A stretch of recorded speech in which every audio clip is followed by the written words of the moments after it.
in Vancouver Bay up Jervis Inlet on the 1928 Euphemia II. A nice spring day. There's nobody else in here. Nothing seems to be going on. No logging.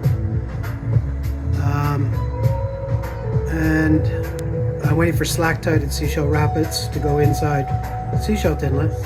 So I'm doing a little coating.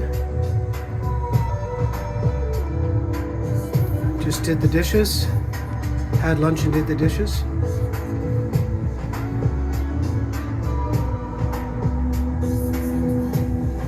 It's a beautiful mountain up this way. Maybe I can catch it.